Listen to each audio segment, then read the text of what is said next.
Just Marinaldo for the goers and Cunetizens. Yaong kita mo niyanig di sa Concept Nature Park, kung saan tulong waterfalls ang dudumananta. First, ining nasa likod ko ang Tumagiti Falls. And then we have Kawa-Kawa Falls and ang pinakahure ang Bulalakaw Falls. Kaya ano pangalatin do? Ibahanin do ako ang i-explore ang lugar na ini. Let's go! Ang kaibahan ko ngunyan habang magpabisto, kaya ako na sana ang i-video ko dito sa vlog. So, nagbiyahe muna kami from Lagunoy hanggang Igdi sa Ocampo. Yes, you heard it right. Ang concept, parte yan kang Tigaon and parte kang Partido. And since may panindalan from Tigaon proper to Concept, maagi talaga kita Igdi sa Ocampo. Actually, dakol ang nasasala and nariribong kapag sinasabing Tigaon ang Concept. Pero, sa mapa, ang concept ay parte pa rin kan Tigaon, Camarines Sur. Siyempre, hindi din makihiling ang pamosong Hibiscus Camp na kung saan tinaguri ang Little Baguio kang Camarines Sur. Yaon din igdi ang inaapod na SMDP Resort Hotel. As in, iba ipapang instalasyon na pwede tang dayuhon. Pero ang focus na lang ngunyan ay ang Concept Nature Park. Madali lang ni Makoa. So, maduman lang kamo sa may kinalasan and may tindahan ito nakataning and sa pagitan ninda o dumanin sa dadalan, duman po ka umaagi. Ano? Sad to say, di ko po siya nabidyohan ta hiningal po kaya kita as in dakol po bit-bit pagpasakat. Pag nakaabot na kamo sa nature park, kukuig din bantay. So, mabayad kita ng 15 pesos na entrance fee para makalaog sa Concept Nature Park. By the way, may umaning guide po igdi, kaya ikan na lang po ang mahanap kasi tulong waterfalls.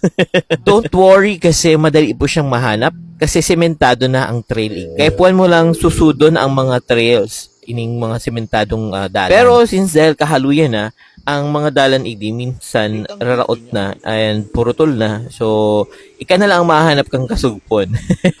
Another challenge ito. Ang magayon sa lugar na ini, kadakol kaning plants as in flora na mahihiling igdi. Puro kakahuyan ang lugar, kaya ramdam na ramdam mo ang kagubatan. Masasabi mong haluyo na siya kasi tiguro lumot na ang ibang parte kang trail niya, pati ang mga establishments na yaon. After perang minutong paglakaw-lakaw, may nahiling kami na magayon na parte kang river system. Ayan o, garumalaing kanta dya ang feels. Pero since bako yan ang tuyumi, di na kami nagkarigos dyan. Kasi duman kami sa waterfalls paduman. And then, naglakaw-lakaw kami paduman sa Tumagiti Falls. By the way, mahapot ka mo, hado tatik inot mi ining Tumagiti Falls. Kasi, pag newbie or beginner ka, take ko tiga-advice na duman ka sa kawa-kawa mag-inot. Kasi, inot na inot, hihingalon ka and mabibigla ang lungs mo. So, baka malismayo ka lang. I think around 200 steps kasi yun na pababa. So, grabe ang effort and energy na like na pag-idi sa Tumagiti ka mag-inot, dire-diretso na dalan lang siya. So, dai ka man talaga hihingalon. So, mas mapapractice, yes, ang paglalakaw-lakaw. And syempre, dahil mabibigla ang hawak ta. Yun ang pinaka-importante. And charan! Yao na kami igdi sa Tumagiti Falls. Maswerte kami ngunyan tamagayon ang bulos kang waterfalls na ini. Kasi naman, inapot din na Tumagiti Falls, sa garo lang tagiti talaga ang bulos kayan. Kaya dahil na kami nagduwa-duwa na magpa-picture, mag-video, mag-posing-posing arog kayan, ho.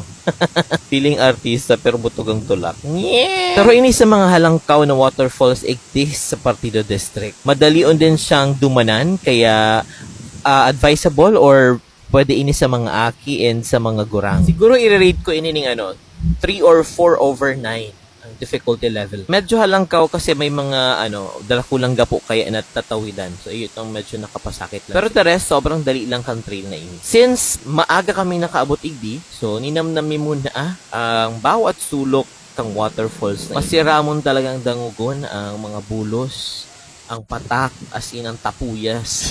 May tanog ang tapuyas, ang unik kang mga insekto, kang gamgam, kang paros, kang kahoy na nagsasarayaw. The best ang feeling kayan.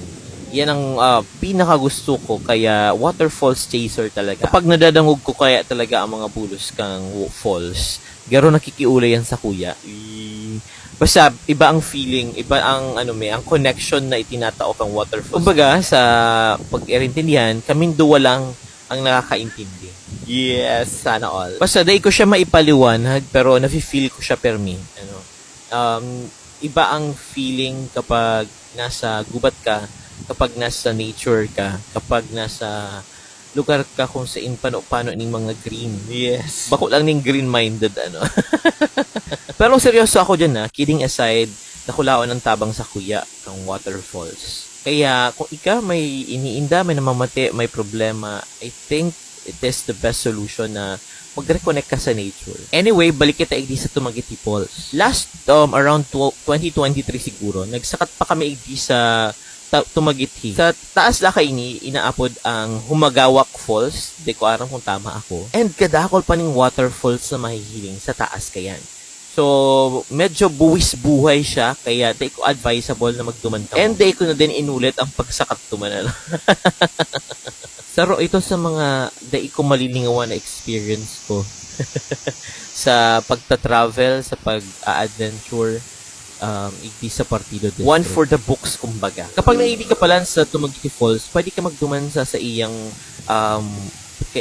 puro-puro sa iyang binabagsakan na tubig. Dahil may man siya ning hararom na plunge pools dyan. Babaw lang ang karigusan dyan sa baba. Kaya kung gusto mo ma-experience ang bulos kang Tumaguiti Falls, pwede ka mag-dyan. Matapos ming magkakaning lunch, naisipan ko na gibuhon itong tree hugging activity kang DNR. Which is usually, yearly ko siya ginigibo sa Partido District. Pero sabi ko this time, gusto ko i-video ang pagpugos ko sa mga kahoy. Kaya sabi ko sa kaibanan ko, pakividyoan man tabi ako, baka mahulog ang cellphone ko. Pero habang binividyo niya ako, sarong magical moment ang nangyari. Biglang lumiwanag ang langit, nagpahiling ang saldang, as in magayunon ang naging effect kayan sa kapalibutan. Di ko ma-explain, pero sobrang makagirabo ang pangyayari na yan. Di ko alam kung inaapod na earth thing, ano. After kayan, nagdiretso na kami sa Panduang Waterfalls, ang Kawa-Kawa Falls. Igdi, maagi kami sa trail ulit na sementado, kung saan, malumot na siya. Pero para sa kuya, mas gusto ko ang trail na malumot. Mati-mati mo na nasa nature ka. And habang nilalakaw kami, may nahiling kami na puro parke ikti sa may Concept Nature Park. Ang magayon sa park na ini, although nilulumot na siya, dahil mo mahihiling na kadakol ng laot sa lugar na ini, sa part lang na ini ha. Tabaka si Siyon do ako pang lady ka mo, expectation versus reality. Anyway, naglibot-libot kami igdi sa park. And garo siya may mga kahoy na may mga dahon, Magayon ang paka-design niya. So, nilibot ko ang park na ini. And, syempre, kay Puhan, may selfie kita dyan. Yan. Magayon siya. Feeling ko, pinag-isipan ang paglaag kang, garo mga kahoy-kahoy na sementado. Garo lang pinag-isipan. Charot lang. Pero, araw nito, pag pag nahihiling ko ang mga post ka nag-i-irigti, bihira lang mag-post na ugong araw ka ini. Kaya ang iba maharapot. Sa iman ngayon, Kaya uyan na. Ini na po ang, ang dalan kung paano ka mo makaigti. Madali lang makuha yan. Dahil man siya tago. Kasi nga, may visible trail. Siguro ginibo ini para sa mga gusto mag-picnic. Siyempre, mag-duro-date. Yan. So, pang pamilya din kasi naman ang park na. Pagkatapos, nagdiretso na ulit kami pa Kawa-Kawa Falls. Kung ang Tumaguiti Falls ay halangkaw na waterfalls, ang Kawa-Kawa Falls, garo lang siya slide falls na hababa lang. Pero ang pinagkaiba niya sa Tumaguiti, kung inining dakula, mahiwas, as in hararom na plunge pool. Mostly ka mga nagbibisita igdi, iyo ini ang mga dinadayo ninda. Dinudumanan inita, gusto nila magkariko. Yan naman talaga ang pinaka-purpose, magkarikos. Pero kami kaya, mag-picture taking lang. Maswerte kami ngunyan dikiton lang ang tao. Kayo nga, di pala ako nahihiling, Pero ugwa yan, pero di ko lang tigbali sa video. Pero solo mo lang ang place. Actually, pag-arog ka ng bakong peak season, dikito lang talaga ang nagdadayo sa lugar na ini. So, kung gusto mo mag-nature tripping, pwede ka. After may igdi sa Kawa-Kawa Falls, may sara naman kaming dinumanan na spot. Yes. Ining spot na ini, kadalasan dahil din dinudumanan. Dahil ko din aram kung hadaw. Pero minsan kasi may nagbe-message sa kuya. Nagduman nga kami sa Concept Park pero di mga nahiling itong bridge. Sabi ko nga ni, may mga visible trail na kita. And gabos kasi ito na trail, itong agihan duman, may mga kanya-kanya siyang spot na dudumanan. Pero gabos siya connected sa waterfalls. So, dahil ka maliligaw kasi kapag diniretso mo yon, maluwas na maluwas ka sa falls. Pero din ini sa mga gusto kong spot igti sa Concept Nature Park. Ining bridge ninda na malumot. Bako man siya ning mahal nas So magayon din mag-picture igti. Pwede siyang gibuhong set kang Encantadia.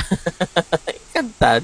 And after igdi, may nahiling akong duwang dakulang kahoy na naman igdi. So, ginibo ko ulit ang tarihaging activity sa kahoy na ini. Di ko alam kung anong pangalan ng kahoy na yan. Bako man yan yung belated tree pero for sure ako, native yan kasi may manatang tinanom igdi na invasive species sa Concept Nature Park. Sa panduwa kong kugos sa kahoy kang nature park, mahihiling mo na nagliwanag ulit siya.